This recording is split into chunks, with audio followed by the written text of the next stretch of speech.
자, 시간이 됐기 때문에 시작하도록 하겠습니다. 먼저 나눠드린 세 장의 종이가 있는데 그 참가 신청서에 보시면 그 밑에 여러분들의 질의응답을 할 수 있는 그 칸이 있어요. 그래서 설명을 들으시면서 궁금한 사항이 생기시면 지체 없이 거기에 내용을 적어주세요. 그러면 끝나고 2부에서는 여러분들에게 그 질의응답을 즉답하는 시간을 갖도록 하겠습니다. 우선 미리 가장 먼저 여러분들에게 축하 말씀을 전하는 제가 될 건데 필기 합격을 진심으로 축하드립니다. 박수 한번 해주실까요? 여러분들이 필기 합격 다음 주에 발표가 나죠. 오후 4시에 모두 합격하시길 바라겠고요. 여러분들이 직렬이 다 다르시고 급수도 다르고 군도 다르실 겁니다.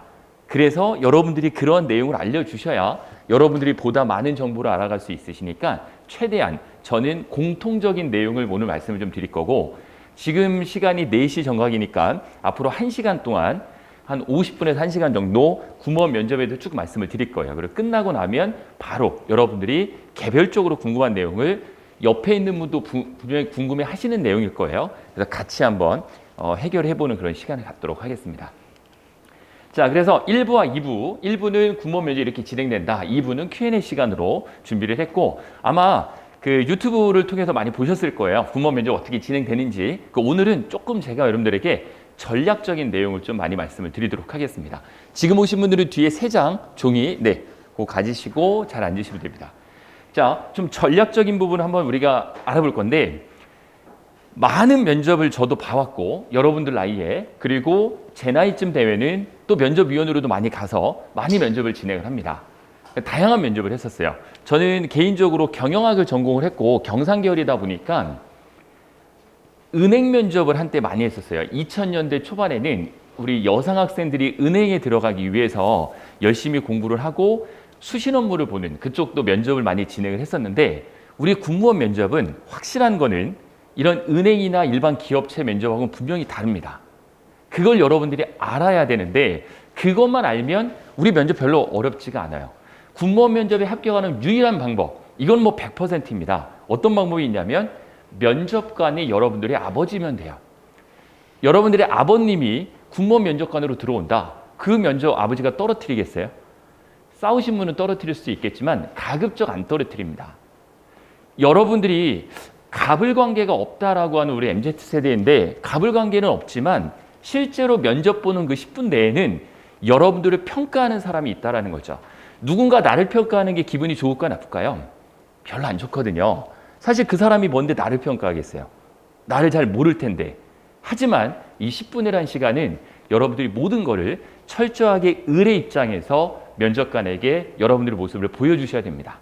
그래서 면접관의 마음을 움직이는 사람은 분명히 합격할 수 있어요. 그러니까 마음을 움직이기에 가장 좋은 방법은 아는 사람에게 제일 좋다는 거죠. 아는 사람. 근데 현실적으로 불가능하죠. 불가능하기 때문에 아저씨의 마음을 조금이라도 이해하신 분들은 충분히 합격 가능성이 더 있다는 거죠. 왜? 면접관들이 아저씨이잖아요. 대부분이. 물론 이제 우리 여성분도 계세요. 면접관이. 여성 주무관님이나 서기관님이 분명히 계시긴 하겠지만 그래도 대부분 아저씨라는 거죠. 어디 가시죠 혹시? 네, 천천히 빨리 다녀오세요. 네. 자, 그래서 오늘 이 군무 면접 이론적인 내용이라 별로 재미없을 수도 있는데 여러분들은 인생을 걸고 들으셔야 됩니다. 알겠죠? 그리고 저는 개인적인 말씀이지만 아마 대한민국에서 군 간부 시험을 가장 오랫동안 했던 사람일 거예요.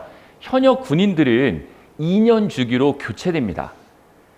군무원 면접이나 장교 면접을 준비하고 담당했던 분들도 2년, 3년 주기로 교체가 돼요. 저는 2009년부터 13년 동안 계속 해오고 있잖아요. 이 업무를.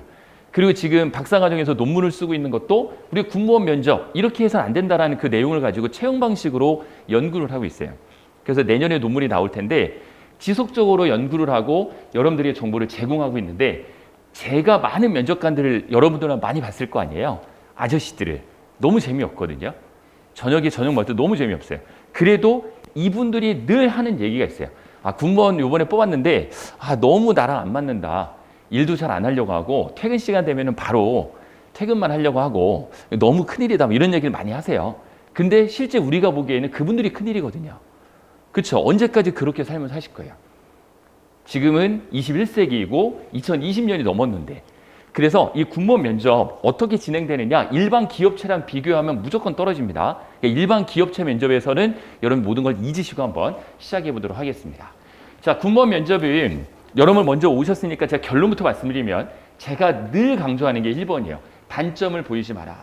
단점을 보이는 순간 여러분들의 모든 게 망가집니다. 여러분들 굉장히 착하세요. 사실 행정직 7급을 준비하시는 이 대상층보다는 여러분들이 훨씬 착하세요. 제가 봐온 결과 수험생들의 입장에서. 근데 여러분들보다 누가 더 착한지 아세요? 경찰 준비하는 분들. 경찰 준비하는 분보다 누가 더 착하냐면 소방 준비하는 분들. 제 경험상. 그분들은 너무 착하세요. 그러니까 누가 어떤 얘기를 하면 다 받아들일 그런 마음이 굉장히 크세요. 근데 왜 이 말씀 드리냐면 그러다 보니까 단점을 얘기하는 분들이 굉장히 많아요. 면접 시간에. 예를 들어서 뭔가 질문이 왔는데 죄송합니다. 제가 부족한 점이 많아서 부모님께서 이혼하셔서 집안 사정이 좋지 못해서 어렸을 때 큰 사고를 당해서 학창시절 선배를 잘못 만나서 불량서클에 가입한 적이 있다. 이런 이야기를 장점이라고 생각해서 여러분들 할 수도 있어요. 하지만 보는 사람은 분명히 오해의 소지가 있다는 거죠. 이러한 어려운 역경의 시간을 거쳐서 지금은 그렇지 않다는 걸 여러분들이 강조하고 싶겠지만 실제로는 그렇지 않다는 거죠. 실제로. 여러분 옆집에 살인범이 산다고 생각을 해보세요. 옆집에. 그 사람이 개과천선해서 이미 복역을 다 하고 나왔어요. 이제 새 사람이 됐어요. 무섭지 않겠습니까? 그래도 오해를 갖게 된다는 거죠. 가급적 오해를 줄 만한 내용은 하지 않는 게 좋습니다. 어떠한 경우에도. 알겠죠? 지금도 면접을 진행하고 있는데 어떤 분도 그런 얘기 하세요. 제가 많이 부족하기 때문에 더 열심히 하겠다. 열심히 하는 사람을 뽑으려고 하는 면접이 아니거든요. 부족한 사람을 뽑는 게 아니에요. 부족한 걸 왜 스스로 인정을 합니까? 인정할 필요 없어요. 거짓말하라는 건 아니에요. 알겠죠? 그래서 무조건 단점을 보이지 말고 아저씨들하고 많이 이야기해보면 하려는 의지가 안 보인다라는 얘기를 많이 해요. 하려는 의지를 보여주시는 게 좋아요. 어떤 질문이 들어왔는데 그 질문에 답을 못했어요. 답 못했다고 떨어뜨릴까요? 지금은 그런 기출문제 안 나올 거예요. 근데 2017년, 18년만 해도 육군 참모총장님 성함이 어떻게 되는지 아십니까? 라는 질문이 있었어요. 기출문제 보면 알 거예요. 근데 지금은 다 뺐어요. 왜? 지금은 안 물어보는 거기 때문에. 육군 참모총장님 이름 모른다고 해서 떨어뜨릴까요? 그렇지 않거든요. 참모총장님 이름 모른다고 해서 떨어지는 시험이 어디 있어요? 말이 안 되잖아요. 그런데 몰랐을 때 반응을 보는 거예요. 반응. 모르더라도 알겠다라는 강한 의지를 피력하는 게 중요한데 모르면 모른다고 그냥 끝내는 거예요. 그렇게 하시면 안 돼요. 강한 의지. 제가 지금 모르지만 모르는 거 모른다고 솔직히 얘기해야 되니까 더 열심히 알려고 노력하겠다. 군무원만 시켜주면 뭐든지 하겠다. 그 10분만. 알겠죠? 강한 의지를 보여주고 그리고 군무원 임무 수행을 할 수 있는 준비가 되어 있는 사람을 뽑는 거예요. 여러분들이 서울대 나온 사람 뽑겠습니까? 지방대 나오는 사람 뽑겠습니까? 여러분들이라면 누굴 뽑겠어요? 의지 있는 사람 뽑아요. 학력이 중요한 게 아니거든요. 네, 학력이 전혀 중요하지 않습니다. 저는 특목고를 나왔습니다. 저희 와이프도 특목고를 나왔어요. 근데 저희 와이프는 외고에서 1등을 했어요. 저는 공고에서 꼴등을 했어요. 근데 지금 저는 저희 와이프한테 지금도 얘기하는 게 같은 특목고인데 뭘 그러냐. 그렇지 않나요? 같은 특목고예요. 와이프나 저나. 충분히 그 일을 할 수 있는 능력이 있기 때문에 스펙은 별로 중요하지 않습니다. 그러니까 여러분들에게 드리고 싶은 말씀은 임무 수행을 할 수 있는 준비가 되어 있다라는 거 이야기를 하면 되지 가서 열심히 하겠다. 열심히 하는 사람은 많거든요. 그런 사람은 원치 않는다는 거죠. 그래서 요 세 가지만 단점 보이지 말고 의지를 보여주고 나는 이미 군무원이다라는 마음가짐을 가지면 분명히 면접관이 그거를 알아차립니다. 여러분들보다도 2배 정도는 더 많이 산 사람들이에요. 그러니까 여러분들이 한마디 하면 아, 이 사람이 어떻구나라는 게 이미 머릿속에 꽂힙니다. 그러니까 가급적 부탁드리고 싶은 거는 이 세 가지만으로 기억을 하시고 현실적인 거 말씀 좀 드릴게요. 자, 필기 합격을 미리 축하드리고 필기 시험이 끝나면 여러분들은 안보지원사령부, 육군 같은 경우뿐만이 아니라 모든 군이 안보지원사령부에 신원조회 동의서를 제출을 하셔야 돼요. 5일 이내로. 신원조회 동의서를 제출을 하고 그때 자기소개서를 같이 제출합니다. 거기에. 그러면 여기서 아주 중요한 게 신원조회는 뭘 보느냐? 범죄 사실 조회하고 신용 등급을 보게 돼요. 신용 등급이 낮은 건 전혀 상관이 없는데 파산하고 복권되지 아니한 자는 우리 공무원의 임용 자격의 결격이 돼요. 가급적 언제 혹시 여러분들이 파산을 했다든지 개인회생 중이면 개별 상담을 받으시고 범죄 사실 같은 경우에는 범죄가 있다고 해서 못 가는 건 아니고 범죄가 있는 날로부터 형 집행정지가 끝난 날로부터 1년, 5년 이 기준이 있어요. 그래서 그것도 역시 혹시라도 있으신 분은 말씀해 주시면 돼요. 고등학교 때 좀 사고 쳐서 경찰서 갔다 왔다. 전혀 상관없습니다. 그런 거는. 알겠죠? 그래서 뭐 개인적으로 어떤 실제 복역을 한 사건 그리고 또는 벌금을 혹시 여러분들 낸 사건이 있다면 개별적으로 꼭 상담 받으시고 이때 신원조회 같은 경우에 전혀 문제가 없어야 면접 대상자가 됩니다. 여기서 아주 중요한 게 있는데 아직도 제가 여러 번 강조하는데 자기소개서를 면접관이 볼 수 있을까 없을까요? 못 봐요. 그러니까 여러분들이 자기소개서를 내는데 자기소개서를 굉장히 잘 쓰려고 노력을 하는데요. 저는 그냥 내라고 합니다. 그냥. 2019년까지는 안 그랬어요. 근데 2020년부터 자기소개서를 현실적으로 면접관이 볼 수가 없는데도 불구하고 아직도 자기소개서 컨설팅을 한다는 거예요. 시간 낭비죠.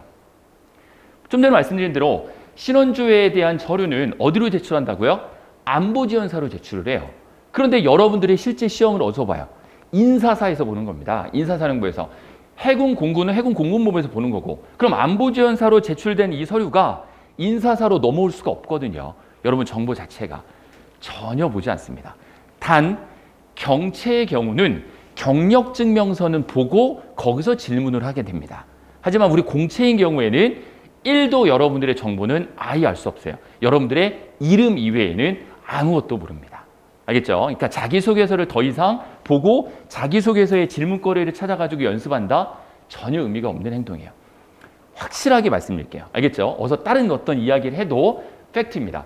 그리고 이제 여기서 신원조회 끝나면 면접이 들어가는 거고 면접은 1대 다뤄보자. 나 혼자 들어가고 면접관이 3인 이상이 들어올 거예요. 법적으로는 2인에서 4인까지인데 기본적으로 6, 7, 8, 9급은 3인, 5급은 4명이 들어오게 됩니다. 일반적으로. 법적으로는 2인 이상이 들어오게 돼 있어요. 자, 그래서 6구는 130%, 나머지 구는 150% 선발하고 필기 동점자 모두 합격 처리하는 거 아시죠? 그리고 필기 50%, 면접 50%로 면접이 결정이 되고 끝나면 여러분 집 앞에 있는 병원에 가셔가지고 신체 검사 간단해요. 피 검사하고 간단한 검사 하거든요. 근데 대부분이 피 검사에서 다시 판정이 뜨는 경우도 있어요. 그래서 가급적 좀 컨디션을 만들어서 가시는 게 좋아요. 여성분들 같은 경우에는 빈혈, 이게 좀 많이 나와요. 그리고 남성분들 같은 경우에는 간 수치가 떨어져서 나오는 경우가 많이 있어요. 그러니까 술도 가급적 드시지 마시고 컨디션 관리해서 그날 잘 받으시면 돼요. 근데 너무 걱정할 건 아닌 거는 재심이 뜨면 다시 그냥 재심 받으면 돼요. 다시. 거의 통과가 됩니다. 특별한 경우가 아니면. 그래서 이렇게 신체 검사까지 하면 최종 합격 발표가 10월 달에 나는 거죠. 자, 그래서 면접은 이 기준이 있는데 해당 직무에 필요한 능력이나 적격성을 검증하는 겁니다. 이 면접에 대한 이 정의는 이미 법적으로 정해져 있어요. 그래서 해당 직무를 수행할 수 있는 능력이 있는 사람을 뽑는 게 면접이기 때문에 수행할 수 있는지 없는지를 판단하는 게 핵심이라는 거죠. 나는 그러면 할 수 있다고 하면 돼요. 알겠죠? 해보라고 안 하거든요. 근데 할 수 있다고 하세요. 할 수 있다고. 그리고 실제 가서 하면 되니까. 그게 어려운 일은 아니고요. 군무원 임무 수행에 가능한지를 평가하는 것이므로 자기 자랑식의 면접은 오히려 면접관을 하여금 부정적인 평가 요인으로 과락을 당할 수 있습니다. 그래서 여러분들 혹시 스펙이 좋은 게 있다면 스펙을 자랑하지 마시고 그냥 임무 수행을 시키는 대로 완벽하게 끝낼 수 있다는 거를 강조하는 게 좋지 굳이 내 자랑을 가서 할 필요가 없습니다. 이해되시죠? 저는 외고를 나왔고 과학고등학교 나왔고 거기서 1등을 했습니다. 항상 수석을 놓친 적이 없습니다. 서울대 법학과를 졸업했습니다. 그럼 면접관 입장에서는 아니 그렇게 네가 잘났는데 왜 우리 군무원 시험을 보지? 너 뭔가 다른 이유가 있는 거 아니야? 이렇게 생각할 수도 있거든요. 그러니까 오해의 소지를 남길 필요가 전혀 없다라는 거죠. 그냥 임무 수행을 완벽히 수행할 수 있는 것만 보여주는 게 핵심입니다. 그래서 면접은 신원에 문제가 없는 사람을 대상으로 보고 이 신원은 어떤 거 하는지 아까 말씀드렸고요. 기본적으로 면접관은 3인에서 5인, 면접 대상자 1인으로 혼자 들어가서 진행을 하게 된다라는 내용을 간단히 말씀을 드린 거고 블라인드 면접에 대해서 오해를 하시는 분이 있는데 이 블라인드 면접이기 때문에 학교도 이야기하면 안 되고 아버지 직업도 이야기하면 안 되고 그런 건 아니고요. 블라인드 면접이라는 것은 서류상에서 그런 것들을 미리 알아볼 수 없는 거고 실제 면접장 가서는 여러분들의 아버님이 군인이면 자랑을 하셔야 됩니다. 반드시 자랑하셔야 돼요. 팔은 안으로 굽거든요. 여러분들의 사촌 오빠가 현재 현역 군인이다. 자랑하셔야죠. 알겠죠? 그리고 여러분들이 좀 좋은 데 나왔으면은 얘기하세요. 얘기하고 이 대학에서 열심히 군무원이 되기 위해서 노력했다. 그래서 이러한 블라인드 면접에 대해서 오해가 없으셔야 돼요. 간혹 공무원 시험에서 블라인드 면접할 때 자기소개서에 학교 이름 들어가면 안 되기 때문에 이 블랙 처리하고 하는 게 있거든요. 근데 우리는 서류에서는 전혀 넣지 않기 때문에 얘기는 얼마든지 하시라는 거예요. 친인척 중에 군과 관련된 분이 있으면 더더욱이 그렇게 하셔야 됩니다. 알겠죠? 꼭 그거를 엮으셔야 돼요. 그래서 블라인드 면접이고 경체는 경력 기록표를 보면서 면접을 진행하고 국방부 7급 계신가? 혹시 국방부 7급 있으세요? 국방부 PT 면접 준비를 하셔야 돼요. 공채이시죠? 공채. 예, PT 면접 준비하시는데 이 PT 면접 같은 경우에는 너무 쉬워요. 너무 염려할 필요가 없는 게 이미 주제를 던져줍니다. 우리는 그 주제를 이미 알고 있고 그 주제에 대해서 25분 시간을 주고 작성하라고 해요. 그냥 혼자 작성해요. 혼자. 핸드폰으로 가끔 한 번씩 보면서. 작성하고 난 다음에 내가 작성한 거를 면접관 앞에 있는 데서 발표하면 돼요. 약 3분에서 5분 정도. 그리고 쓴 걸 주고 퇴장하면 돼요. 너무 간단해요. 이게 PT 면접에 대해서 스트레스를 많이 받으시는데 전혀 스트레스 받을 만한 내용도 아니고 아주 주제도 쉽습니다. 알겠죠? 기출문제만 잘 하시면 되고. 자, 그 다음에 최종 합격 기준은 군무원 시험이 1년에 몇 번 있습니까? 라는 질문을 하시는데 사실 군무원 시험이 1년에 굉장히 많습니다. 엄청 많아요. 그런데 군무원은 3가지 종류가 있는데 제가 말씀드리고 여러분들이 이해하실 거는 일반 군무원만이에요. 알겠죠? 일반 군무원만. 군무원의 종류는 3가지가 있거든요. 그래서 일반 군무원은 1년에 2번 시험이 있어요. 한 번 있다고 하시는 분들인데 그렇지 않고 2번 있습니다. 1년에 2번 있고 전반기 시험은 필기 시험 50%, 면접 50%로 진행을 해요. 여러분들이죠. 회사 같은 분들. 근데 후반기 시험도 있어요. 11월 달, 12월 달에. 그때는 필기 시험은 없어요. 여기 있는 대로. 서류 전형만 들어가서 합불 처리를 하고 그리고 면접을 100%로 진행을 합니다. 혹시 여러분들 중에 나이가 좀 있고 경력이 내가 그래도 사회 경력이 좀 있는 분들은 혹시 이번에 당연히 붙으셔야 되겠지만 안 되면 후반기에 경채를 넣어보시는 것도 괜찮습니다. 필기가 어차피 없고 면접으로만 시험을 보기 때문에 참고해 주시면 될 것 같고요. 혹시라도 올해 전반기 시험에 필기에서 끝나고 면접에서 최종 점수가 나오는데 동점이 되면 어떻게 하느냐? 재작년까지는 필기 점수가 높은 사람이 먼저 뽑혔어요. 필기 점수 동일하면 면접 점수가 높은 사람이 먼저 뽑혔어요. 근데 작년에 바뀌었어요. 작년부터는 오직 면접 점수가 높은 사람을 먼저 선발을 합니다. 알겠죠? 그래서 동점자는 면접이 높은 사람. 면접이 동일하면 어떻게 하느냐? 사실 면접 점수가 동일하기가 굉장히 어려워요. 왜 어렵냐면 면접 점수 평가 방식이 몇 명이 면접관이 있다고 했어요? 3명이 면접관이 있다고 했죠? 1번 항목에다가 예를 들어서 5점, 3점, 4점을 줬어요. 그럼 평점이 얼마예요? 4점이 평점이거든요. 이런 식으로 하다 보니까 무조건 소수점이 떨어집니다. 알겠죠? 그러니까 소수점이 떨어지기 때문에 면접 점수가 동일하기는 굉장히 어려워요. 하지만 혹시라도 면접 점수도 똑같다면 위원회를 엽니다. 인사위원회를 열어서 누군가를 뽑을지를 결정을 하게 돼요. 아시겠죠? 참고해 주시면 될 것 같고요. 자, 그래서 올해 육군은 130%, 나머지 군은 모두 150% 선발할 건데 육군에서 작년과 같이 연례 행사처럼 미리 점수를 일부러 공개했는지는 모르겠어요. 일부러 했는지 아니면 실수인지 이미 공개가 됐죠. 혹시 모르시는 분 계시고 아시는 분이 계실 텐데 잠깐 공개가 됐었어요. 육군이. 근데 그게 작년에도 그랬어요. 작년에도. 합격자 발표 일주일 전에 이미 공개를 사이트상에서 한 거예요. 근데 제가 봤을 때는 둘 중에 하나예요. 일부러 공개를 했겠습니까? 일부러 공개를 하지 않았겠죠. 그 시스템 자체가. 저도 육군본부에서 군생활 할 때 프로그램을 운영을 해본 결과 프로그램을 입력을 해야 되는데 입력하고 테스트를 해야 되거든요. 그 시기에 아마 공개가 잠깐 됐을 수도 있는데 중요한 거는 작년에도 일주일 전에 미리 공개된 자료가 일주일 후에 최종 합격자 발표랑 똑같았다라는 거죠. 점수니 뭐니. 그래서 아마 이미 많이 공개가 돼서 지난번에 월요일 날인가 공개됐었죠. 그 점수가 이번에 똑같이 나오지 않을까 생각합니다. 그래서 어쨌든 동점자 필기 모두 합격 처리하고요. 필기 합격자는 자, 평정 요소는 다 알고 계시죠? 5가지 평정 요소가 있는데 별로 의미 없습니다. 여러분들이 뭐 이거 외울 필요도 없고 나는 창의력이 있으니까 창의력 얘기를 많이 해야지 아무 의미 없어요. 그런 거는. 왜 의미가 없냐면 자, 의미 없는 이유에 대해서 먼저 말씀을 좀 드릴게요. 자, 여러분 생각을 해보시면 면접관이 질문을 합니다.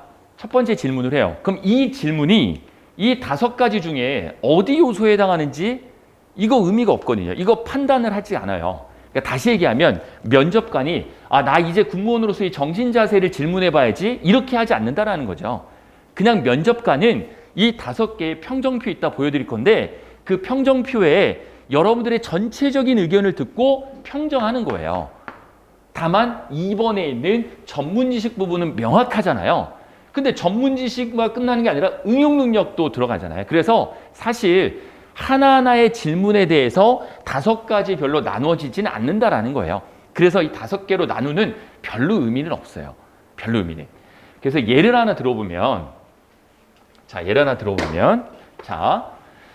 군인과 군무원의 차이점을 말해보세요. 올해 무조건 나옵니다. 무조건. 작년에 가장 많은 질문을 받은 것 중에 하나가 군인과 군무원의 차이점을 말해보세요라는 거예요. 이건 뭐 거의 직렬에 관계없이 다 받아요. 국방부에서 군무원 면접 질문 이러한 요소들로 시험 보세요라고 스크립트보드를 내려보내요. 각 군에. 그러면 각 군에서는 그걸 보고 또 정리를 하죠. 직렬별로. 그런데 유독 왜 이런 문제가 면접에 나왔지 하는 것들이 있어요. 그거는 면접관 중에 한 명이 약간 좀 이상하신 분이 있어서 그래요. 군을 잘 모르는 교수 출신 분들이겠죠. 자기 자랑을 하고 싶은 분들이 분명히 계실 거예요. 그분들이 질문하는 거 말고는 일반적으로 이런 질문은 무조건 작년에 제일 많이 나왔던 건데, 자, 군인과 군무원의 차이점을 말해보세요라고 했을 때 5가지 요소 중에 어느 곳에 점수를 부여할 거예요, 여러분들이라면? 어디서 부여하실 거예요? 이 5가지 중에 군인과 군무원의 차이점을 말해보는데 어디 요소일 거예요, 이게? 의미가 없거든요, 이게.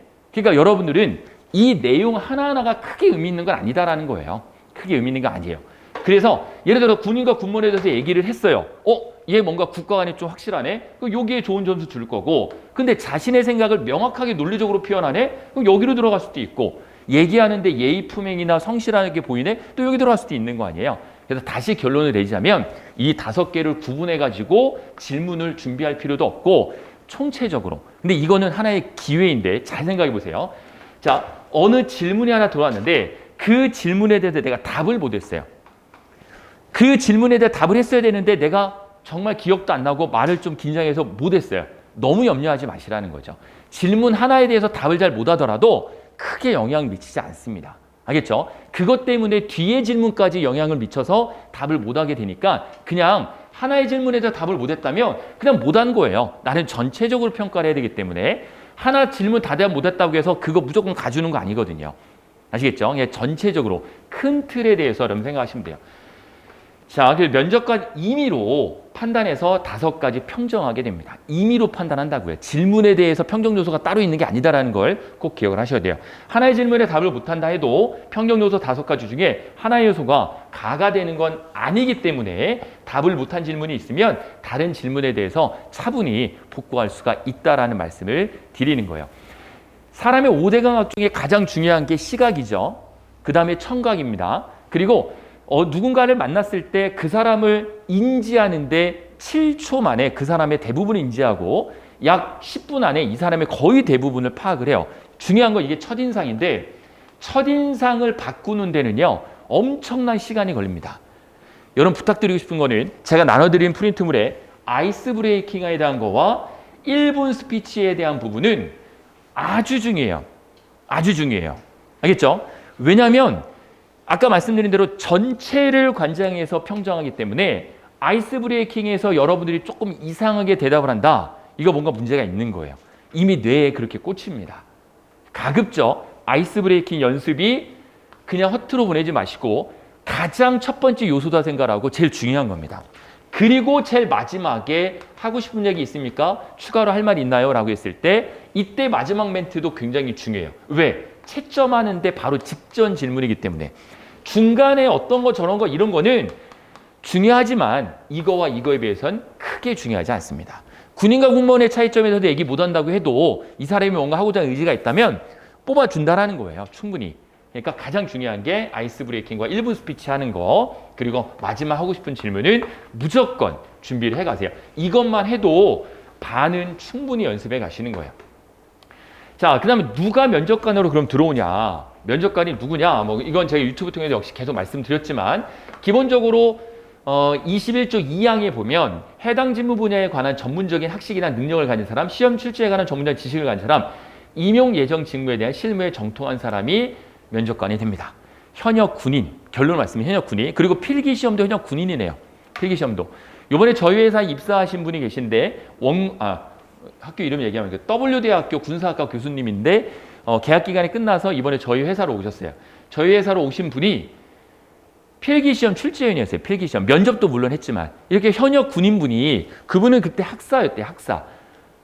박사도 아니고 학사인데 현역 군인이니까 그 군의 실무적이기 때문에 필기도 본인이 출제했다고 하시는 거 보면 그러니까 이제 오류가 좀 많이 있죠. 사실 필기에. 아마 아시는 분 아실 거예요. 필기시험에 오류가 많다라는 거를.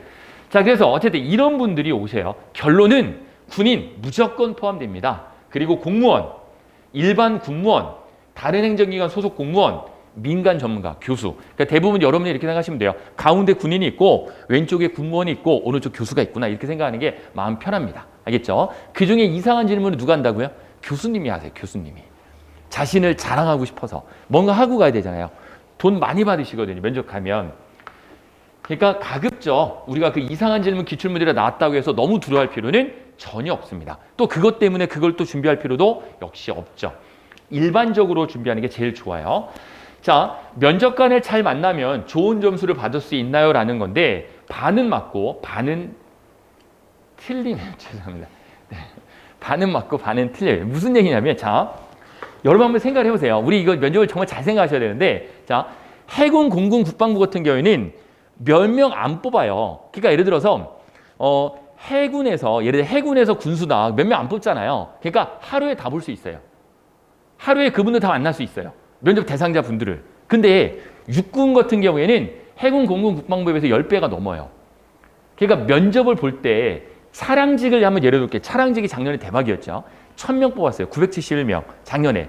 그럼 면접 대상자까지 하면 약 1500명이에요. 그러면 1500명을 봐야 되는데 면접실이 몇 개였냐면 10개였어요. 10개. 면접실이 모건대학교 사범대학교에서 시험 봤거든요. 작년에. 제가 모건대학교 행정학과 교수를 잠깐 했거든요. 시간 강사 정확히 얘기하면. 그래서 모건대학교를 제가 잘 아는데 사범대학교에서 봤어요. 시험을 10개의 면접실에서. 자, 1인당 혼자 들어가잖아요. 10개 면접실을. 잘 생각해 보세요. 10분 면접 봅니다. 그리고 종이 쳐요. 그리고 10분 동안 채점해요. 이분들이. 이 친구 나가고 나서 채점해요. 그리고 10분 동안 이 친구 과락 요소가 있는데 우리 떨어뜨릴까요? 떨어뜨리지 말까요? 상의해요. 그래서 1인당 주어진 시간이 30분이에요. 30분. 하루에 이 면접실에서 받을 수 있는 인원이 최대가 8명인데 8명까지 거의 못 받고요. 그냥 8명이라고 쳐요. 그냥. 그럼 10개의 면접실이니까 하루에 받을 수 있는 사람이 몇 명이에요? 80명밖에 안 돼요. 1500명을 봐야 되는데 80명밖에 안 된다는 거예요. 그러니까 이게 형평성이 너무 어긋나는 거예요. 형평성 자체가. 그리고 또 어떤 게 어긋나냐면 A 면접실, B 면접실 막 나눠져 있을 때 A 면접실의 교수는 기독교인이고 성격이 굉장히 유한 편인데 B 면접실의 이 교수는 너무 까칠한 사람이에요. 면접관이. 그럼 이 사람은 점수를 후하게 주는데 이 사람은 점수를 후하게 안 줘요. 그럼 이것도 역시 형평성이 안 맞는 거 아니에요? 평가 요소 기준이 다르잖아요. 제일 좋은 거는 이 3명의 면접관이 1500명을 다 보고 평가하는 게 제일 좋겠죠. 현실적으로 불가능하죠. 운이 중요하긴 합니다. 운이 중요하긴 해요. 그래서 아마 여러분들이 많이 보셨던 군수직렬 특정 요일, 수목금, 특정 요일 합격률이 94%였고 특정 요일을 30%로 국정감사 YTN에서 형평성 논란으로 한때 막 언론에 엄청 떠들어댄 적이 있어요. 그래서 육군에서 궁여지책으로 만든 건 뭐냐면 요일별로 합격자를 동일하게 하겠다. 요일별로. 여러분 아마 군수가 여기 많이 있을 텐데 군수가 보통 5일간 시험 봐요. 월요일부터 금요일까지. 그러니까 월요일부터 금요일까지 합격자 수를 66%씩 동일하게 가겠다. 근데 이 당시 이게 논란이 있었던 당시에 전산직 같은 경우에는요. 역시 그것도 5일간 시험 봤는데 합격률이 똑같았어요. 요일별로. 근데 이렇게 하는 게 맞죠. 물론 이제 또 불이익받는 사람이 있겠지만 그런데 군수는 왜 그런지 모르겠지만 그때 문제가 좀 있었어요. 근데 여기서 더 문제는 뭐냐면 이때 태풍이 왔었어요. 태풍. 근데 실제로 오진 않았어요. 그래서 군수직 보시는 분들이랑 정보직 보시는 분들이 그날 월요일 날 이 시험이 첫날 시험이었거든요. 첫날 9월 4일인가 5일이었어요. 이게 제일 마지막으로 가서 10월 7일인가 시험을 봤어요. 근데 여기서 합격률이 30%밖에 안 나왔어요. 이분들이 불만이 제일 컸죠. 이 분들이. 그래서 하여튼 그런 경우도 있어요. 그래서 결론은 이 말씀드리는 이유는 뭐냐면 어차피 운도 작용을 할 수밖에 없다는 면접관을 누구 만나냐에 따라서 역시 작용을 하는데 그러한 부분을 가장 줄이기 위해서 요일별로 합격생은 가린다라는 거를 여러분 생각하셔야 돼요. 그럼 나는 요일별로 가리면 가서 어떻게 해야 되느냐? 아까 말씀드린 대로 10분 면접, 10분 채점, 10분 토론한다고 했잖아요. 이때 이미 과락자를 가려요. 그래서 원래는 5점, 가를 맞아야지만 과락이었는데 평균이 양 10점이어야만 과락이었는데 바뀌었잖아요. 또 몇 점으로? 15점 미만은 과락으로 줄이려고 하는 거예요. 과락자를 최대한 늘리려고. 알겠죠? 늘리려고 하는 거예요. 이 부분이. 그래서 15점 미만은 무조건 과락으로 떨어집니다. 시험에. 자, 6회 공고 국방부가 면접 점수를 매기는 건 동일하지만 그리고 특이한 점은 형평성을 고려해서 방식이 다르다는 게 이거 보세요. 해병대의 경우는 어떻게 하냐면 인원이 적죠. 해병대는 순위를 매긴다고 합니다. 순위를. 근데 그거는 각 군에서 알아서 하는 거예요. 이거 국방부 지침도 아니고 해병대 같은 경우는 어떻게 면접을 보냐면 모든 직렬의 순위를 그냥 다 매겨버리는 거예요. 그래서 예를 들어서 30명이 있다. 1등부터 30등까지 하고 15등으로 짜라가지고 여기까지 등록하라고 해요. 등록 안 해요? 그럼 16등을 다시 등록하라고 연락을 해요. 6개월 이내에. 알겠죠? 최종 합격 발표를 기준으로 6개월 이내에 추가 합격이 가능하거든요. 그래서 등수를 매깁니다. 아예. 이해되시죠? 그런데 육군은 추가 합격이라는 게 없어요. 법으로는 있지만 뽑을 수가 없어요. 왜? 등수를 안 매기거든요. 인원이 워낙 많으니까. 그래서 추가 합격하는 경우가 없다고 보셔야 돼요. 공군하고 특히 공군하고 해병이나 해군은 많이 있어요. 추가 합격하는 경우가. 네, 참고하시면 되고 그래서 나머지 군은 순위를 매기는데 육군 같은 경우에는 그렇지 않다. 자, 군무원 면접 늘 육군에서 문제가 발생하는데 그 내용이었습니다. 좀 전에 말씀드렸던. 왜냐면 많이 뽑아서 그래요. 솔직히 불쌍해요. 육군 이 면접 담당 관 자체가 불쌍해요. 전화를 얼마나 많이 받겠습니까? 민원 전화를. 좀 안타까운 부분이 있죠. 그래서 이걸 좀 개선해 보려고 여러 연구를 좀 하고 있는데 우리나라의 군무원의 비율은요. 현역 군인에 비해 22대 1이에요. 절대 많은 게 아닙니다. OECD 가입국 중에 우리나라가 세계 군사력 순위 몇 등이에요? 6등이에요. 6등. 우리나라가 세계 군사력이 6등이라는 거 엄청나게 높은 거 아닙니까? 200여 개 국가 중에 우리나라가 6등으로서 엄청난 군사력을 갖고 있는 나라인데 군무원의 비율이 제일 적어요. 가장 적어요. 가장. 미국이 1등이잖아요. 미국은 몇 명이냐면 1.2대 1이에요. 이게 무슨 얘기냐면 거의 현역이랑 군무원이랑 거의 똑같아요. 군무원이 엄청 많습니다. 비전투는 다 군무원이에요. 우리나라도 이렇게 가겠죠. 이제 점점. 가야 된다고 보고요. 그래서 미국 같은 경우에는 현역 군인이 군무원한테 격려도 하고 다녀요. 왜냐하면 부서장을 그 부대장을 군무원이 하는 경우도 있어요. 미국은. 특이하죠. 우리나라는 뭐 상상할 수가 없지만 우리나라는 육사가 워낙 강하잖아요. 그렇죠? 육사가 워낙 강하니까 어쩔 수 없어요. 하지만 미국은 그렇다. 군무원 앞으로 계속적으로 저는 늘릴 거라고 보는 사람 중에 한 명이에요. 너무 작아요. 우리나라뿐만 아니라 일본 거의 대부분의 OECD 가입 국가 중에 거의 꼴등이에요. 꼴등. 그러니까 앞으로 민간 전문가를 많이 뽑아서 이렇게 많이 진행을 할 거다라는 거죠. 점수는 이렇게 줍니다. 혹시 모르시는 분 때문에 말씀드리지만 항목별로는 나눠요. 수, 음이, 양가 5, 4, 3, 2, 1로 점수를 주고 최종 그러면 5점, 5점, 5점이면 몇 점이에요? 25점. 과락 기준은 15점 미만을 맞거나 무조건 떨어져요. 평균이 15점 미만이면 과거에는 10점이었는데 그리고 면접관이 과반수가 그러니까 2명이 아니라 3명이 하는 거예요. 3명의 과반수는 2명이잖아요. 과반수가 한 개 항목에 가를 주거나 과반수가 아니면 면접관 한 명이 2개 이상 가를 주는 경우는 그 사람 무조건 떨어집니다. 그러니까 논의를 할 수밖에 없어요. 서로 논의를 하죠. 자, 그렇게 이해를 하시면 될 것 같고요. 자, 그 다음에 뒷부분으로 가서 대부분 몇 점 맞습니까? 라는 질문. 이거 면접이 대부분 점수가 몇 점 맞습니까? 그래서 이거는 그 문서를 공개를 했다가 제가 지웠는데 육군에서 나온 문서에 발표 자료는 아니에요. 발표 자료는 아니고 요일별로 이 점수 분포가 작년에 나온 게 있어요. 그래서 요일별로 가장 많은 점수를 받은 거는 20점입니다. 20점. 그러니까 분포가 이렇게 돼 있어요. 점수가 여기 5, 4, 3, 2, 1이 있다면 이렇게 돼 있어요. 이렇게. 어떤 말씀인지 아시죠? 그래서 2, 4, 우 20점대가 가장 많은 점수를 받아요. 이건 무슨 얘기냐? 그냥 여러분들이 실수만 하지 않으면 아 나는 우를 받았구나 이렇게 생각하시면 돼요. 20점. 알겠죠? 평균 평점. 그래서 이 점수폭의 인원이 대부분이에요. 대부분.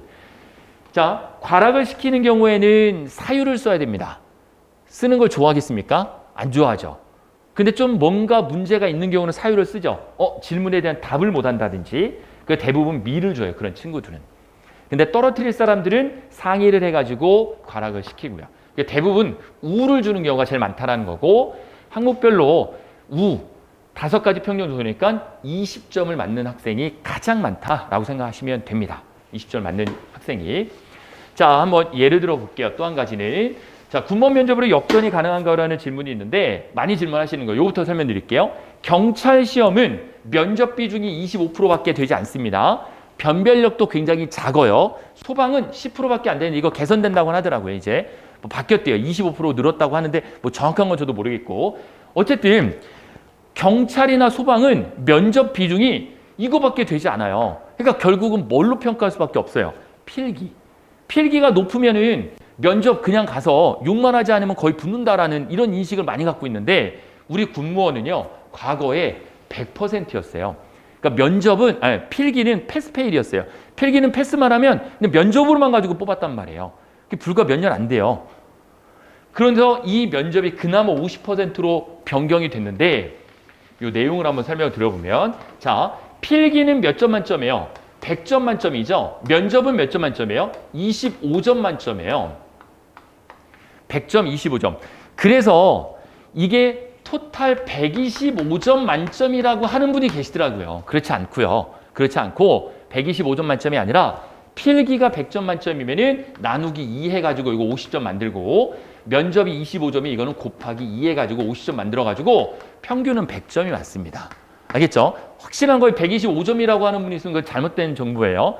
100점이에요. 그래서 필기는 나누기 2, 면접은 곱하기 2를 해가지고 4대 1의 비율이에요. 4대 1. 아시겠죠? 그래서 예를 들어 볼게요. 자, 군수 7급 육군을 본 사람인데 합격 점수가 작년에 66점이었어요. 홍길동 씨는 필기를 80점 맞았어요. 뭐 거의 이 사람은 합격했다고 보는 거죠. 그리고 김민족 씨는 필기 점수 66점 맞았어요. 딱 컷에 걸린 거예요. 컷에. 그래서 이 사람은 내가 80점인데 14점이나 높은데 합격 점수보다 13점 높은데 면접 그냥 대충 해야지 하고요. 16점을 맞았어요. 면접에서. 최종 점수는 그러면 72점이 됩니다. 나누기 2 곱하기 2. 그런데 김민족 씨는 내가 이제 역전할 수 있는 방법은 뭐밖에 없다? 면접밖에 없다. 최선을 다했지만 좀 실력이 부족해서 20점밖에 못 맞았어요. 20점은 우예요. 우. 그렇게 해보니까 곱하기 2 하니까 최종 점수는 73점. 역전이 얼마든지 가능하다는 거죠.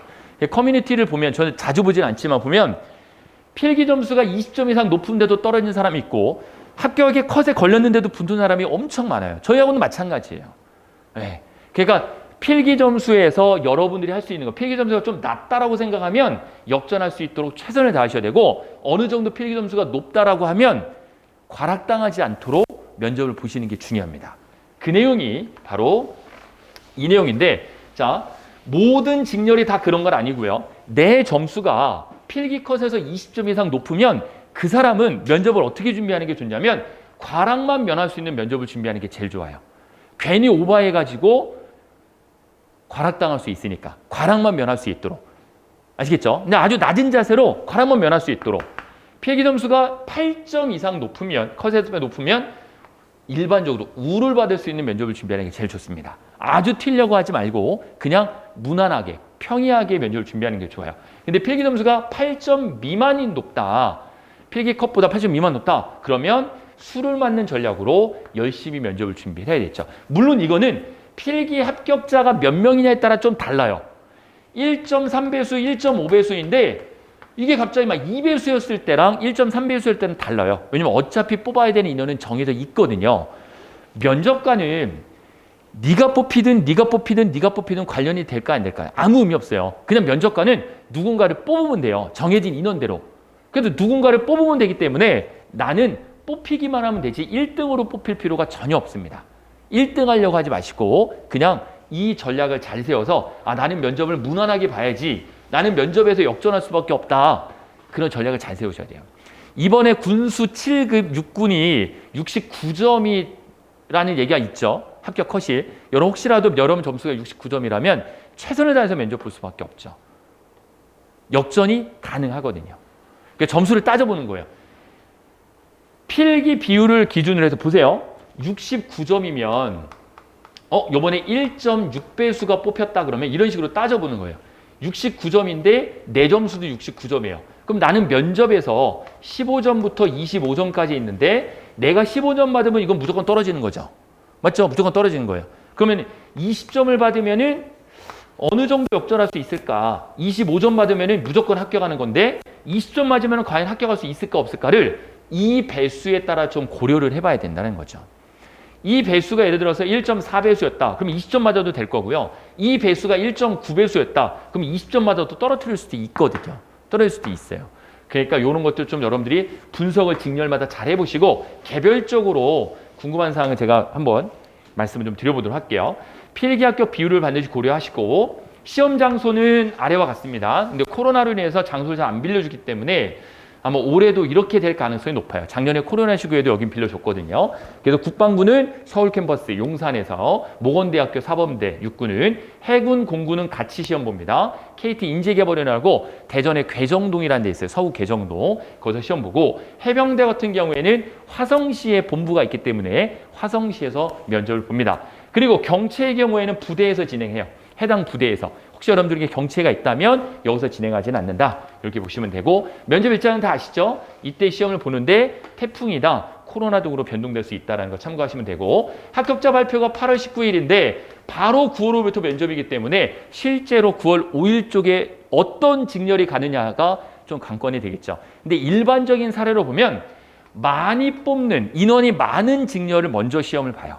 그러니까 차량, 군수, 행정 쪽이 앞쪽에 몰릴 가능성이 있으니까 미리 빨리빨리 준비를 좀 해놓으시는 게 좋습니다. 준비물은 다음과 같고, 응시표, 신분증, 검정 볼펜, 국방부 7급은 PT 면접 진행한다라는 거고, 이런 식으로 진행합니다. 아까 한 분 기억하셔야 이렇게 준비하시면 될 것 같고요. 추가 면접제도, 추가 합격 제도도 참고적으로 보시면 됩니다. 추가 합격, 추가 면접, 당연히 이제 추가 합격 시킬 수도 있고 추가 면접을 볼 수도 있다. 이렇게 이해하시면 되고요. 법으로 정해져 있는 거예요. 그리고 한 가지 오셨으니까 자대 배치는 어떻게 하느냐. 이 자대 배치부터 좀 말씀드리고 이명제로 넘어가면, 국방부 같은 경우에는 자대 배치 방식이 이렇습니다. 어떻게 하냐면, 자, 먼저 국방부는 순번이 있어요. 순번. 이 순번은 미리 정해집니다. 직렬별로, 급수별로 순번이 정해져요. 그래서 이 순번을 받고 하루 다 모여요.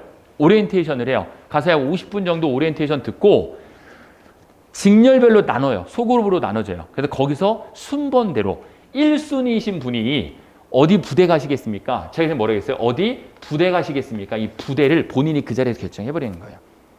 부대. 아시겠죠? 부대로 결정하는 거예요. 국방부는. 순번에 따라서. 그런데 늦게 간다. 늦게 가면 순번이 뒤로 밀릴 수도 있어요. 그러니까 아예 나와 있어요. 이렇게.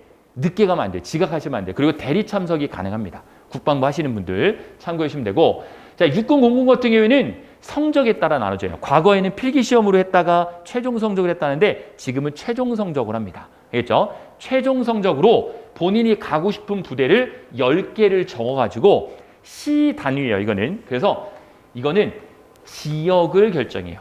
그래서 1순위부터 10순위까지 원하는 지역을 적어서 이메일로 보내면 돼요. 담당자한테. 최종 합격이 되시면. 알겠죠? 그래서 이거는 지역을 고려하고, 얘는 부대를 고려하고, 해군해병 같은 경우에도 부대를 기준합니다. 부대. 자, 여기서 부대를 기준한다는 것은 부대가 그곳만 있는 게 아니라 전국에 다 있어요. 우리 국방부를 가면 서울에서 근무할 수 있다고 하는데 그렇지는 않고요. 국방부로 실제로 가신 분들 반 이상은 다 지방 근무예요. 다. 안보지원사를 넣었어요. 안보지원사가 용산에만 있나요? 서울에만 있어요? 아니에요. 전국에 다 있어요. 그러니까 여러분들은 안지사 소속이면 전국을 어차피 순환 근무를 할 수밖에 없어요. 그러면 육군 같은 경우에는 내가 예를 들어 인천을 넣었어요. 인천이 17사단이 관여하거든요. 그러니까 17사단 소속이 되는 거예요. 소속이. 그러니까 인천에서만 평생 도는 거예요. 인천에서만. 그렇게 여러분들이 이해를 하시면 돼요. 그래서 가급적이면 저는 육군을 좀 추천을 그래도 많이 드리는 편이에요. 자, 그렇게 이해하시면 되고, 이제 군무 면접은 이번에 이제 7일, 아마 이건 유튜브에 많이 보셨을 거예요. 혹시 군번 면접 시청하실 분들은 참고해 주시면 될 것 같고. 자, 뭐 이거는 유튜브에서 보셨죠? 유튜브에서 안 보신 분들은 1분만 말씀드리고 이제 질의응답으로 넘어가도록 하겠습니다. 10분 전에 사전교육을 받는데 오전조, 오후조로 나눠질 거예요. 그 오전조 오라고 하면 10분 동안 사전교육을 받고 짧게 받습니다. 예전엔 길었어요. 짧게 10분 동안 면접 어떻게 하세요라고 사전교육이 끝나고 나면 입장하게 됩니다. 혼자 입장해서 2인에서 4인이라고 하는데 실제로 3인에서 4인 정도 면접관이 계실 거고 입장하자마자 인사하고 정중례 하시고 앉으세요. 그럼 네 감사합니다. 자리에 앉고요. 이게 앉는 거예요. 앉아서 이 평정 요소. 여기에 이제 여러분들이 평정을 하게 됩니다. 질문에 따라서 질문에 평정을 하고 마지막 최종적인 점수, 이 점수를 기준으로 해서 합불 또는 과락을 결정을 하게 되는 거죠. 자, 수고했습니다. 나가셔도 좋습니다. 그러면 일어나서 감사합니다 하고 정중례 후에 퇴장하시면 돼요. 이 시간이 10분인데 육군은 종이 칩니다. 10분이 되면. 면접실이 10개인데 어떤 면접실은 종이 안 칠 수도 있겠지만 종이 울려요. 종이. 왜냐하면 교수님이 질문을 너무 많이 하다 보니까 시간 안배가 잘 안 되는 경우가 있었거든요. 많이. 그래서 종을 친다 이렇게 생각하시면 돼요. 이렇게 퇴장하시면 되겠습니다. 자, 여기까지 말씀드리고 좀 디테일하게 군번 면접 어떻게 준비하는지 이런 부분은 사실 유튜브에 올렸는데 비공개를 해놨어요. 저희가 비공개 해놨기 때문에 나중에 그거는 한번 좀 참고만 해주시면 되고 궁금한 사항에 대해 질의응답을 받는 시간을 갖도록 하겠습니다. 벌써 시간 50분이나 지났기 때문에 궁금한 사항, 거기에 나눠드린 시험지가 있을 거예요. 거기에 어떤 내용이든지 좋으니까 작성을 해주세요. 하나라도 질문을 해주세요. 많이 질문을 해야 제가 많은 걸 여러분들에게 정보를 드릴 수 있으니까 하나라도 작성을 해주세요. 궁금하신 부분. 1분 드리겠습니다. 1분.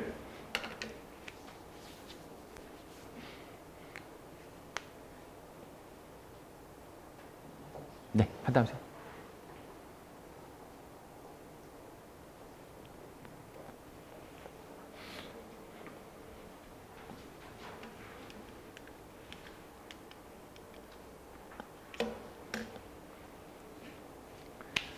자, 무슨 내용이든지 좋으니까요. 편하게 쓰세요.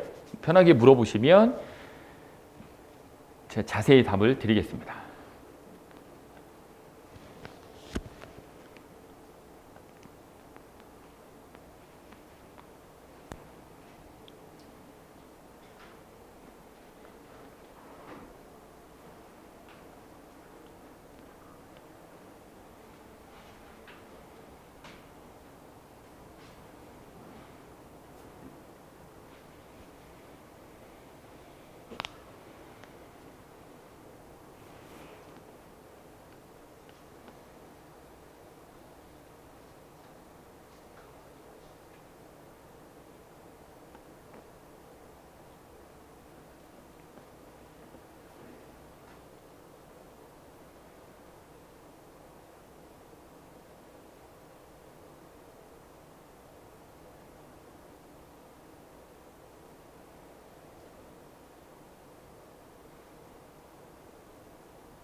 자, 다 쓰신 분부터 주세요.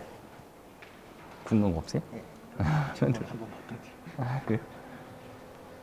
네. 네, 다 쓰시고, 네, 쓰시고. 없어요? 다 이해돼요?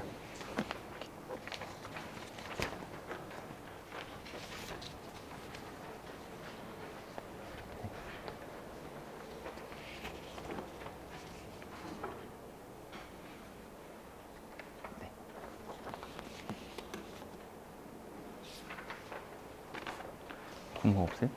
필이 몇 점이에요? 60 후반 나올 것 같은데. 60 후반. 끝으로 와야 돼. 끝으로. 그냥 후반이면 안 되고. 네네. 뒤에도 썼다고요?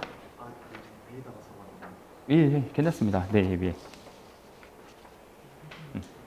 아, 없으세요? 궁금한 거? 네.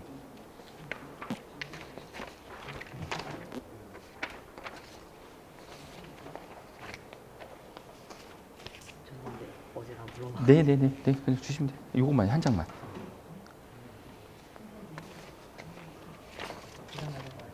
그러니까요. 두 장 가져왔네.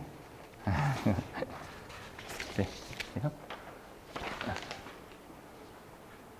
네.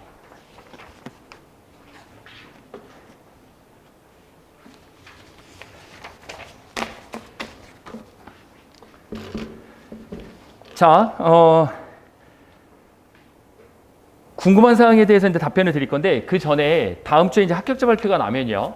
올해 면접에 대해서 좀 업그레이드가 될 것 같아요. 이거 어떻게 좀 내용이 작년하고 바뀌는지는 오늘 설명에 참석하셨으니까 다음 주에 또 오지 마시고 유튜브로 바로 생방송으로 보내드릴 거거든요. 그래서 바뀐 내용들만 정리해서 드릴 거예요. 바뀐 내용들만. 기존과 동일하기 때문에.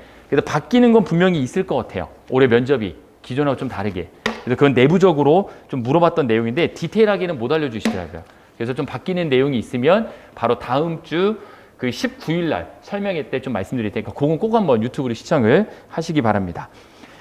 자, 먼저 답변을 좀 드리도록 할게요. 어떤 내용이 있을지 한번 보겠습니다. 요것만 하고 마무리할게요. 불 좀 켜고요. 잠시만요.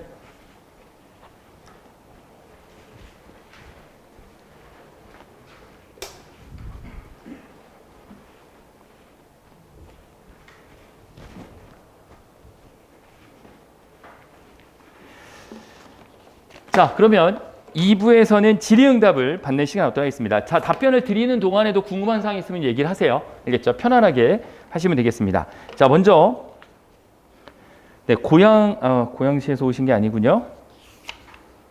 네, 그럼 바로 갈게요.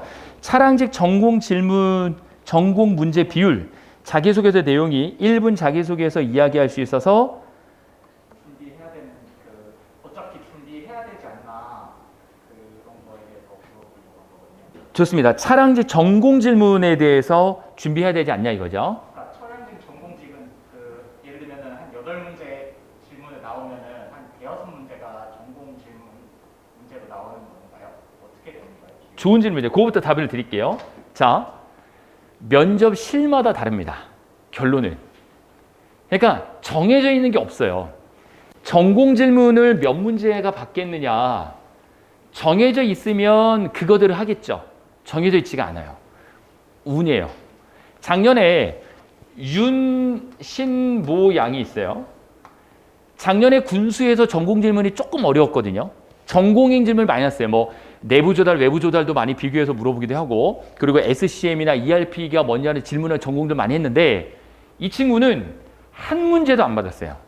근데 아까 말씀하신 대로 어떤 남학생은 전공 질문만 받다 온 학생도 있어요. 그래서 이게 정해져 있지 않아요. 그럼 어떻게 할 거냐? 일반적인 걸 공부하셔야 돼요. 일반적으로 5가지 평정 요소에 2번이 전문 지식이잖아요. 전문 지식은 보통 우리 10문제 정도 받는다고 했을 때 한 문제에서 2문제 정도는 받는다. 이렇게 생각하시면 돼요. 그러면 한두 문제라고 해서 안 할 건 아니잖아요. 제일 좋은 거. 최근 3년치 기출문제에서 나옵니다. 거의 대부분이. 그러니까 여러분들은 효율성을 높여야 돼요? 효과성을 높여야 돼요? 효율성을 높여야죠. 이건 제가 강의할 때 늘 얘기하는 건데 효율성 있게 공부를 하고 면접 준비를 효과적으로 하시면 바보입니다. 효율적으로 해야죠. 무슨 얘기냐면 이런 면접을 그물망을 치는 거예요. 면접 질문 뭐가 나올지 그물망 치는 거예요. 그럼 여러분들이 한 1000문제에서 2000문제 정도를 준비해가지고 10개를 맞추는 거하고 100문제 준비해가지고 10개 맞추는 거 어느 게 더 효율적이에요? 100개 준비해서 10개 맞추는 게 효율적이잖아요. 방법은 여러 책들도 많이 있는데 다 필요 없고 제일 좋은 거는 기출문제. 그 기출문제에서 물어봤던 전공 질문만 공부하세요. 다시 책 핀다 이런 건 불가능할 것 같아요. 알겠죠? 필기 공부하듯이 하지 마시고. 그래서 결론은 전공 비중은 어차피 5분의 1이라고 말씀드릴 수 있고 그래도 면접실에 따라 좀 다르다. 이 말씀. 자기소개서 내용이 1분 자기소개서 이야기할 수 있어서 그러니까 네. 자기소개서 작성을 하잖아요. 그 내용들이 사격 같은 데서도 그 자기 맨 처음에 했을 때 뭐 면접을 하면은 자기 소개 해봐라 뭐 이런 식으로 얘기하잖아요. 네네. 그런 질문들이 그 자기소개서의 그 1번부터 4번 문항인가? 거기에서 그런 거를 토대로 나올 수 있어서 어차피 준비 좀 해야 되지 않나 여쭤보는. 지금 말씀하신 거는 안보지원사령부에 제출하는 자기소개서 양식 말씀하시는 거예요? 네. 안지사에 제출하는 한글 파일로 되어 있는 거 이렇게 이제 나눠져 있어요. 가정생활, 뭐 지원 동기 나와 있는 요거요. 네. 이거는 면접관이 아예 못 봐요. 그 면접관이 이 자료를 받을 수 있는 구조가 아니라는 거예요. 자기소개서를 예전에 2019년도까지는 저희도 첨삭을 해드렸어요. 이거를. 이 내용을 350자 이내로 써야 되거든요. 350자 이내로 써오면 내용을 다 수정해도 첨삭해야 되는데 의미가 없다라는 거예요. 어차피 면접관은 몰라요. 제가 말씀드린 자기소개는 아이스 브레이킹을 해요. 처음에 제일 많이 물어보는 거. 여기 뭐 타고 오셨어요? 아침 식사했습니까? 이런 질문이 끝나고 나서 자, 아무개 씨 자기소개부터 시작하겠습니다.로 이제 시작을 합니다. 그때 자기소개는 1분 스피치 형태로 준비하는 게 제일 좋다라는 말씀이에요. 약 10줄 정도. A4 용지야 10줄 정도. 아시겠죠? 그래서 요 멘트는 19분 물어봐요. 물론 안 물어본 분도 있어요. 그렇다고 여러분들이 안 물어본 분이 있기 때문에 그분 때문에 준비 안 할 거예요.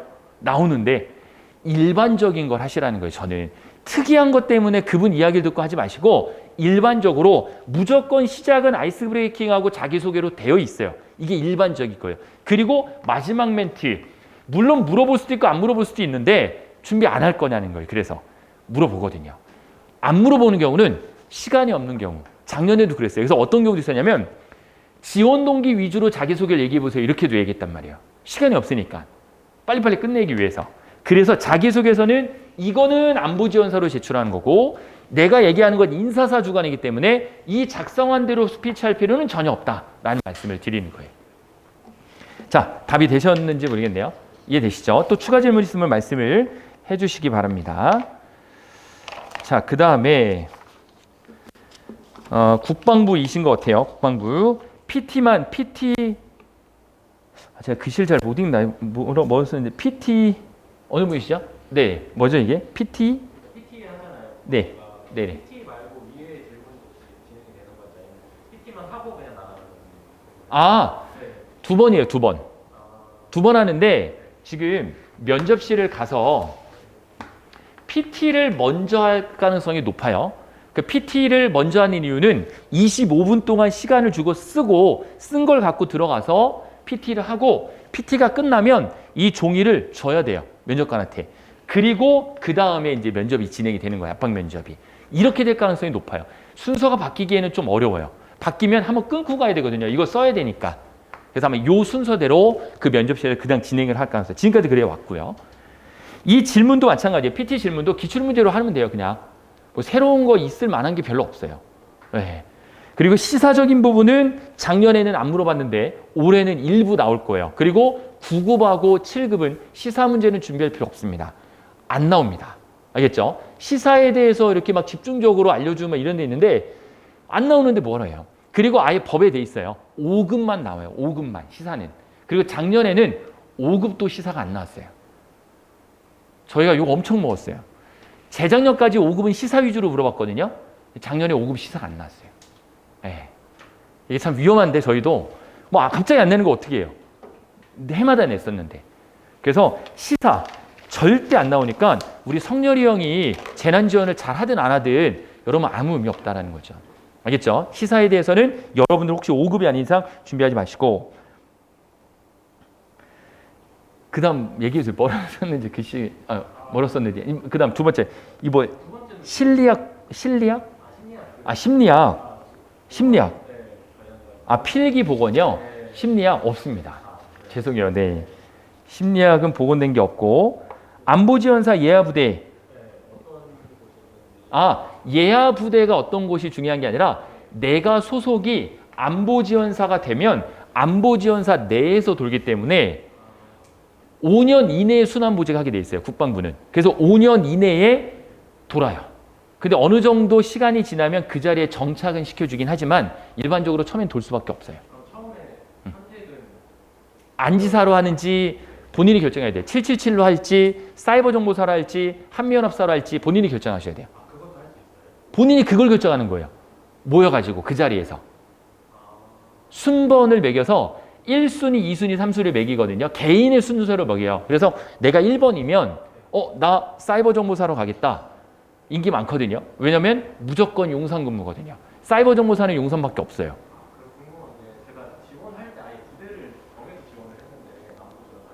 아, 그거는 안지사로 가는 거예요. 맞아요. 채용할 때 그 내용이 나오죠. 맞아요. 처음부터 안지사로 지원하면 글로 가는 거예요. 맞습니다.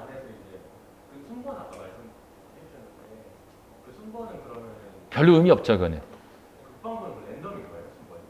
아니요, 성적이에요. 예, 성적. 예, 성적이요. 근데 아예 처음부터 안지사로 지원하신 분들은 의미가 별로 없죠. 네.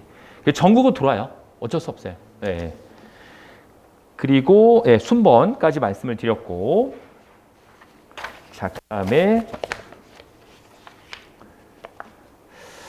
육군 근무 지역이 종류 10개 지역이 매번 다른가요? 라고 되어 있는데 어디 있나요? 했는데 자, 육군이 많으실 거예요. 육군에 자대 배치하실 때 날씨가 맑아졌네요. 비가 많이 왔는데. 네.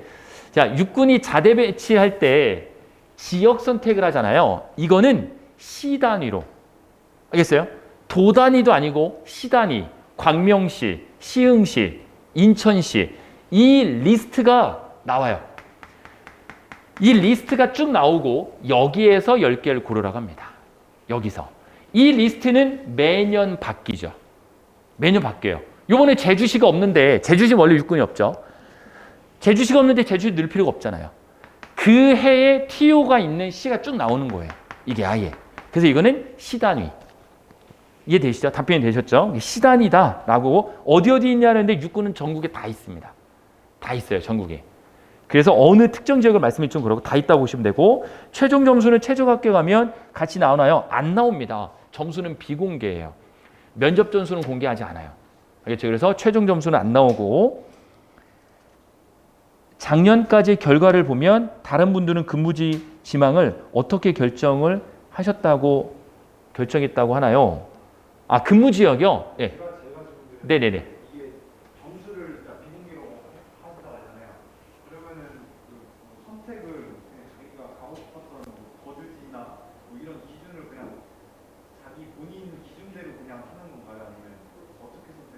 오케이. 어떤 말씀인지 알겠습니다. 이렇게 결정하셔야 돼요. 육군이 최종 합격자에게 발표를 해서 최종 합격자분들에게 이 지역 리스트를 줘요. 시단위라고 말씀드렸죠. 지역 리스트를 줘요. 그러면 이 지역마다 몇 개의 TO가 있다라는 숫자를 붙여줘요. 이런 식으로. 예를 들어서 뭐 인천 10개, 시흥시 8개 그 자리거든요. 개수. 이거를 쭉 줘요. 그러면 이제 내가 1순위를 어디를 할 거냐. 굉장히 이제 고민이 많을 거예요. 이때부터. 이게 최종 합격하고 나서 가장 많이 고민하는 분이 뭐냐면 양양 가면 어떡하지? 영월 가면 어떡하지? 인제 가면 어떡하지? 이런 고민이 빠지는 거예요. 그래서 자대 배치 컨설팅을 저희가 해드릴 때는 어떻게 하냐면 가급적 임용유예를 하라고요. 임용유예. 말씀드려도 되냐 모르겠는데 임용유예를 하게 되면 자대 배치에서 내가 원하는 곳을 갈 수 있어요. 1등을 안 해도. 구체적으로 말씀드리기에는 이미 유료 컨설팅을 받으신 분들 때문에 죄송한데 어디 가고 싶으세요? 어디? 인천. 직렬은 뭐예요? 군수 7급. 자, 군수 7급이고 인천을 가고 싶다. 확실한 방법은 임용유예하시면 돼요. 임용유예를 할 수 있는 상황이 아니다 라고 하면 성적이 높으면 갈 수가 있겠죠. 그런데 여기서 중요한 게 인천이 예를 들어서 50개고 서울이 하나다. 그러면 여러분들은 어디가 더 높을 거라 생각하세요? 당연히 서울이 높겠죠. 경쟁률도 세고 하나밖에 없으니까. 그럼 반대로 인천이 하나고 서울이 50개다. 이 지역을 상급지, 중급지, 하급지로 나눠보는 거예요. 우리가. TO별로.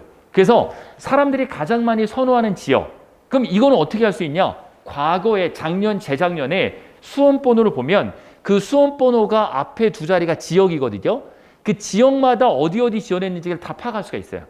작년, 재작년 거 다 공개되어 있어요. 엑셀 파일로. 그래서 내가 요번에 69점으로 필기컷을 합격을 했고 면접을 20점 정도 맞았다고 가정하에 내가 전체 인원 중에 몇 등 정도 했을 거고 이 인원이 지역이 어딘지를 봐야 된다는 거예요. 수험번호별로 이 지역이 인천 쪽에 사람이 별로 없네.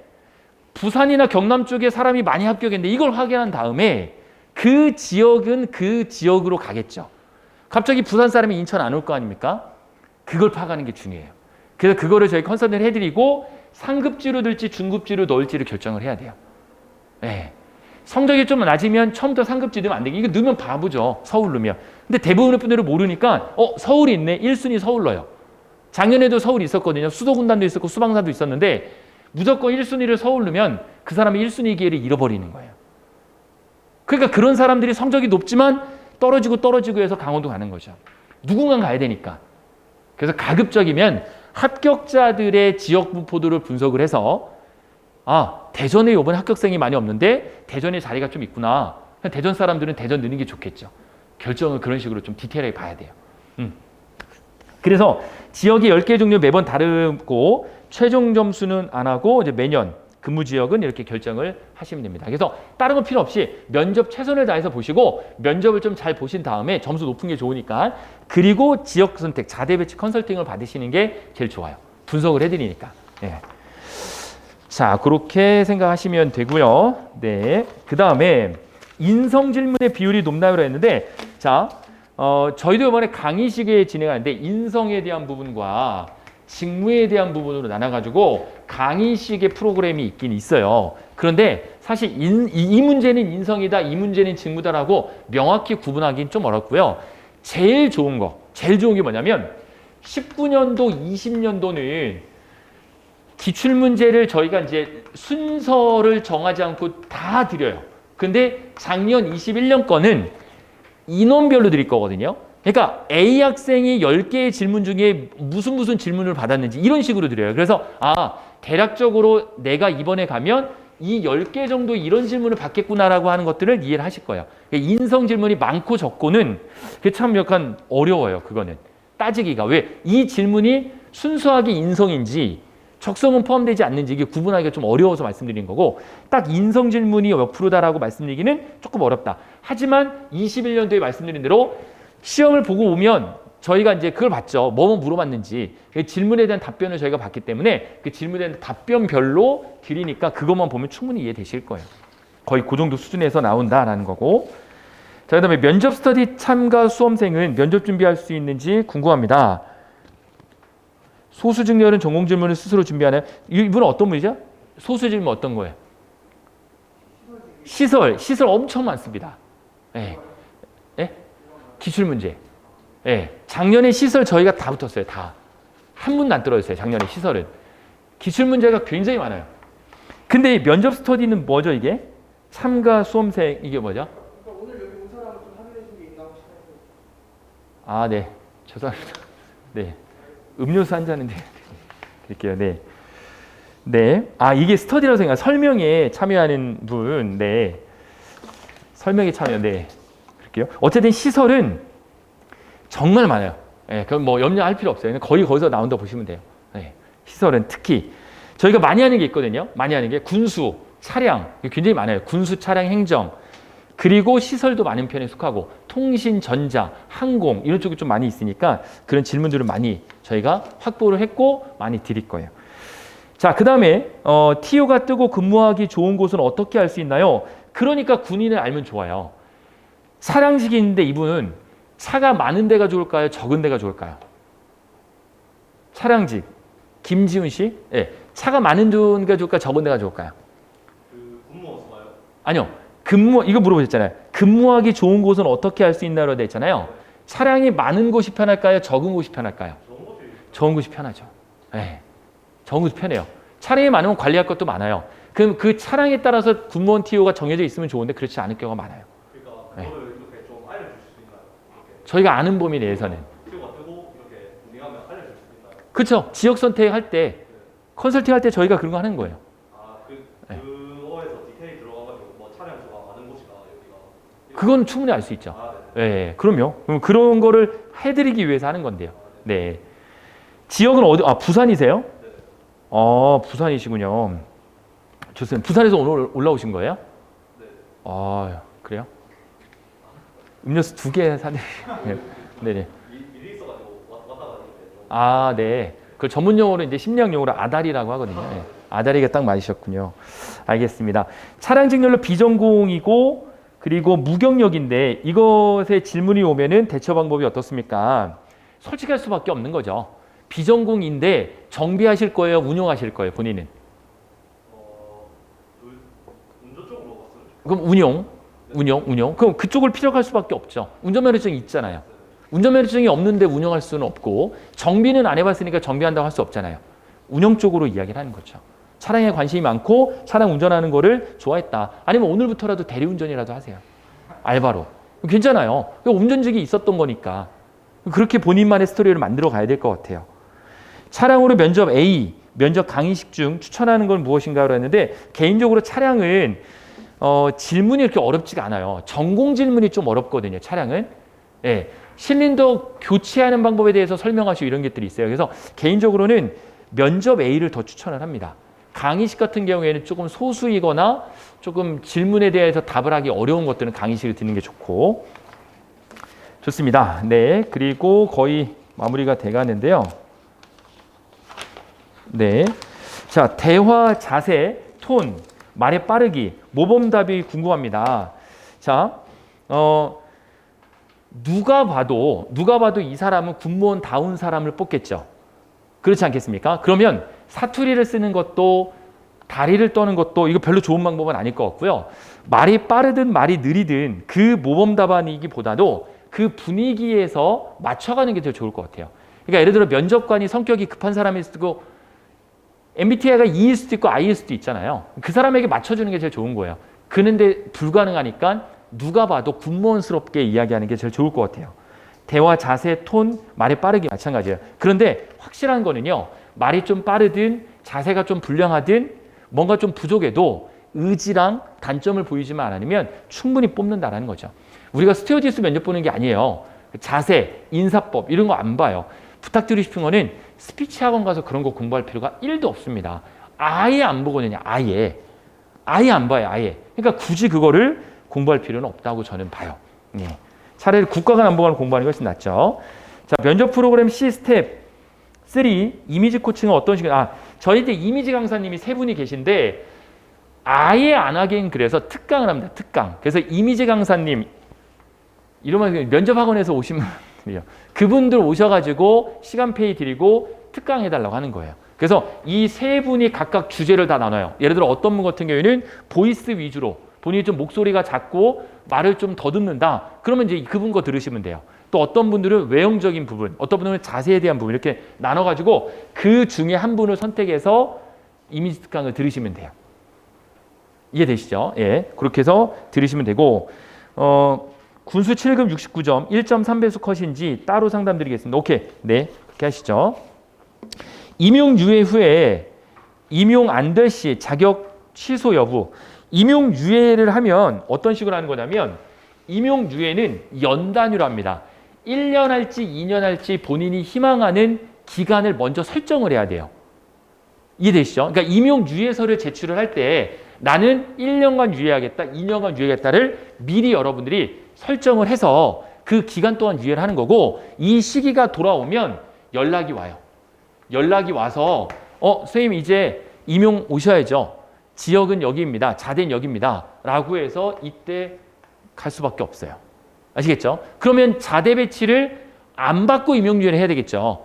우리는 그래서 임용유예 하는 거니까. 그래서 돌아올 시기에 그 해 연도에 분들하고 같이 경쟁을 해서 임용유예가 되는 거예요. 다시 임용유예로 나왔는데 자 1등하고 꼴등이 있어요. 누가 자대 배치에 유리해? 1등 유리하죠? 수도군단에 서울 수도군단에 자리가 2개가 있어요. 내가 1등 했다고 가정해보세요. 여기 넣으면 무조건 가나요? 그렇지 않아요. 왜요? 작년, 재작년에 임용유예하고 돌아온 분들 있죠? 그분들이 1등보다 더 먼저 자대 배치를 합니다. 그분들이 먼저. 그러니까 작년, 재작년에 임용 유예하신 분들이 이번 연도 1등보다 먼저 자대 배치 우선권을 갖는다라는 거예요. 지역 선택에 대한 우선권을. 아시겠죠? 그 방식이 그래요. 그러니까 임용 유예하는 게 훨씬 유리하고요. 임용하라고 했는데 안 하면 자격이 박탈되는 거죠. 그리고 그냥 안 할 수는 없고 본인 이제 안 하겠다, 합격 취소하겠다라는 서류를 하나 내야 돼요.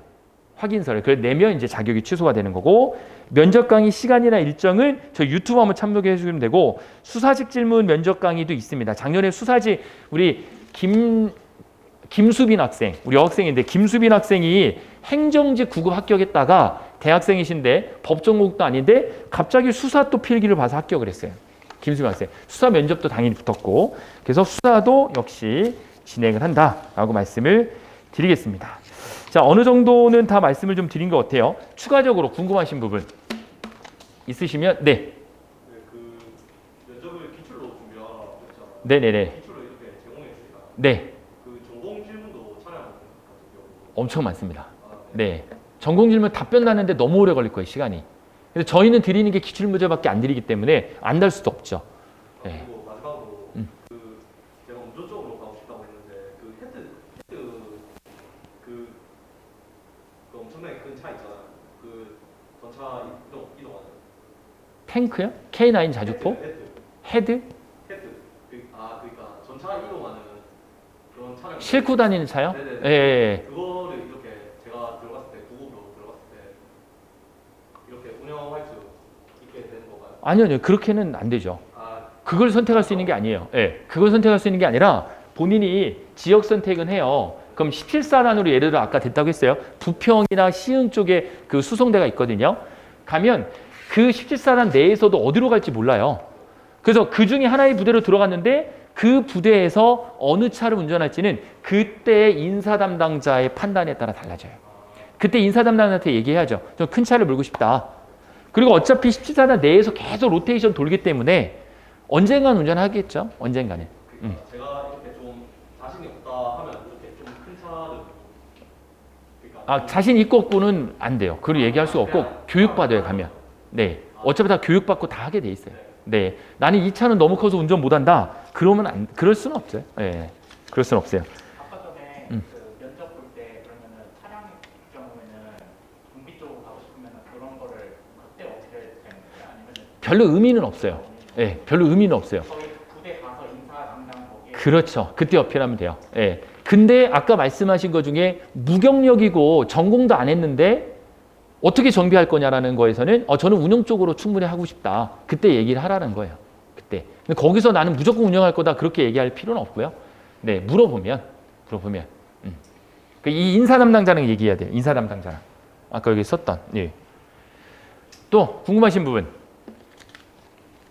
한 번만 더 질문을 받고 마무리할까요? 예. 마지막에 그러면은 어필할 때 그 차량 그 군대에서 차량 장비병 뭐 경력 있고 뭐 그런 거를 좀 해서 어필을 해도 되나요? 당연히 해야죠. 아, 당연히. 예. 군에서 차량 경력이 있는데 차량직 공무원 지원하는 거는 안 할 수가 없죠. 무조건 해야죠. 그는. 하고 자격증하고 이렇게 같이 있으면 그렇죠. 같이 어필을 네네네네. 네. 우리 지금 차량직 요번에 80점 넘으신 분이 계세요. 우리 한동 땡 씨라고. 오늘 오겠는데 코로나 걸려서 못 오셨는데 그분은 대단한 분이에요. 그분 작년에 재작년에 저랑 군수 7급 공부했던 분이거든요. 떨어졌어요. 2문제 차이로. 딱 2문제 차이. 너무 아깝죠. 65점으로. 64점으로. 그래서 본인이 나이가 좀 있으니까 이번에 차량으로 바꾸셨어요. 아예 무경력이신데. 너무 존경스러운 건 뭐냐면 지금 정비소에서 일해요. 네. 그걸 왜 하시냐니까 조금이라도 스토리텔링을 만들어 가려고. 대단하더라고요. 네. 그분은. 그래서 뭔가 엮으셔야 돼요. 만들으셔야 돼요. 거짓말하면 안 되지만 조금이라도. 대리운전이라도 한번 해보세요. 단 일주일이라도. 대리운전 했다고 하면 되죠. 굳이 일주일 얘기하지 말고. 거짓말은 아니잖아요. 네. 그렇게 관심이 있다라고 표현하시면 좋습니다. 네. 또 한 분만 더 받고 마무리할까요? 시간이 25분이네요. 저희가 5시 반까지 예약되어 있으니까 한 분만 딱 질문 더. 궁금한 거 말씀해 주세요. 편하게. 없어요? 해결이 다 되셨나요? 그러면? 네네네. 좋습니다. 근데 그 아까 전에 서울시나 뭐 그런 인천시 뭐 이렇게 자기가 쓰는 거잖아요. 네네네. 거기에 쓰면은 나중에 거기에서만 땡땡이 되는 건가요? 육군은요? 아, 네, 육군은.